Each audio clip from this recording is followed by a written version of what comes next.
What's going on, gamers? Wanted to make a enhanced strat guide for King's Fall.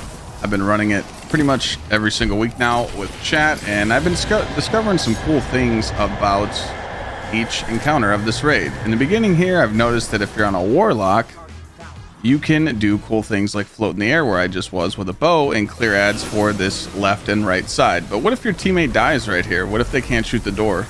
You can easily jump over this gap right here. I didn't even have a lot of mobility. It was kind of like an easy jump. I think I had about a 5 mobility there. But again, there's ways to fix things in this encounter if your teammates mess up. I thought it was really cool that I could just float in the air with heat rises and kill ads with Trinity Ghoul on left and right. This skip right here on the right's a little tough, so I needed Rain here to show me where the platform was, but you're gonna melee with the orb and then Icarus dash. I tried getting there with my Titan, but I couldn't make the gap there with my Titan. But the left side is easy because you just jump on any character, and obviously you could do it on your Hunter. So if you have people slamming these relics kind of fast, and you have a warlock floating in the air with Trinity Ghoul killing ads on right and left for you, where I am right now, if you just float in the air, you can look to your left and look to your right with heat rises, and it lasts forever, so you can get there a little quicker. This is the jumping puzzle. Now, see, I'm a boomer and I can't get across with the well skate and shatter skate yet, but I'm working on it. But easy Titan fly, jump, jump, swing, you know the deal. But just wanted to show people, hey, to get through this a little easier, you could come in here and practice skating. I tried today. I did make it on the warlock, but I was using heat rises with I was using the chest piece. What was it called? Was it Starfire Protocol? Yeah. Double nades, and I was using heat rises to get across. Made it across once, and then I failed. Shatter skating is crazy. I need to work on that. So for totems, I wanted to point out a very important thing. When you're on the left side and it's taken side, watch what happens when I kill the knight. Obviously, I kill that guy, I get Death Singers ×3. But look what happens when I kill that Hive Knight. It's the taken side of the room, but I don't get Death Singers for killing the knight. So when you're up top, please try and focus on the knights going to the left, so those teammates don't have to worry about those. I let the knights go to the right side so they can get Death Singers because you're on the Hive side. I just learned about that this week, so that was pretty cool. Rinse and repeat, get the encounter done as fast as you can. Wanted to show you Warpriest loadout. I was using Banner Shield here, and I was using Reaping Wellmaker, so when I pop my Tall Wall and then kill that guy, I proc Font of Might. I am using Taipan.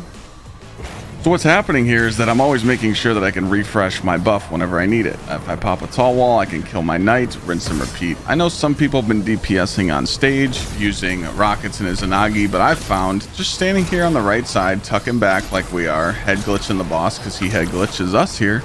Here's where I refresh my Font of Might. I pop that Tall Wall, jump up, probably gonna miss this shot. Yes, I guessed that one. So what I'm doing here is literally just using these knights to refresh my Font of Might. There's many different ways you can DPS on this encounter, but I've been helping with raids for a few weeks now since the raid came out, and we've been easy two-phasing them here. Just pop the well, get people that can get Font of Might on the knights, such as a Solar, or just have the warlocks pop Supreme Wallmaker, and we tuck in between the right side right there. That damage is normal, so again, we can optimize here and do a little more, but most teams are going to two-phase, but there are teams out there that can definitely one-phase with the Izzy Rockets. I did try Izzy Rocket, I just didn't like the strat.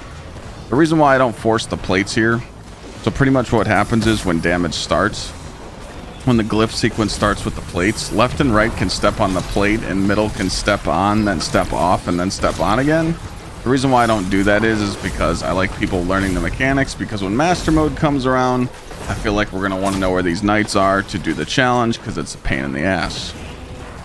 But again, all I'm using here is Reaping Wellmaker, 3 Fonts of Might, and Elemental Time Dilation. I do run Aeons on my Titan, and if my Warlocks need heavy, I will pop a Banner Shield with Ursus and make orbs on the left and hit those finishers on the left. So again, use whatever you like. For Golgi, you should be able to one-phase them now with no problem. That new seasonal kinetic stasis shotgun with surrounded and triple tap, I heard, is pretty insane. As you see there, I whiffed my Izanagi shot. I wasn't honed. But we're just going to optimize our damage here. We are using div. You could use tractor. All we're doing here, though, is that whoever has the gaze, the other person should be in the pool damaging. So they're... Right now, our gaze holder died. They're going to go res him. But, like, pretty much if I was holding gaze with my teammate right now, if I didn't have it, I'd be in the pool damaging. When I am up top holding the gaze, I focus the ads down below on my teammates, maybe protect them with a wither horde or throw some nades or kill these big knights and kind of keep my team alive and let the thrall rush to them so they can eat those ads, throw the hammer like I just did there, and proc your Font of Might. You can use type in here, you can use cataclysmic. We found an easy way to teach people was just tell them to put on any linear fusion rifle they had and keep that div on and go. It's definitely important that you space out your wells. You could even pop a bubble in between 2 pulls, so you can pop a bubble, use it for pull 1, and then refresh going into pull 2. It's always nice to have like a buff or a debuff on going in. I don't recommend tethering this guy because he goes crazy, and do not throw the Arc Hunter super at him because it bounces off unless you hit a perfect shot. This is what's crazy here. What do you do when you're out of ammo as a Titan? Well, throw on that bonk hammer with Synthoceps and hit 90k a hammer. Pretty insane. You need Roaring Flames times 3, and you do need Synthos on. But as you see there, he died pretty quickly. I feel like most teams could be able to one-phase him now.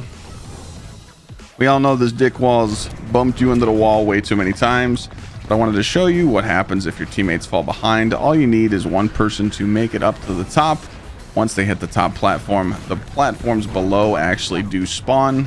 I thought it was tied to the plate, but again, after running this so many times, I realized you just need to make it to the top. So that's a cool thing. Don't forget to grab your chest on the other side if you need that extra chest.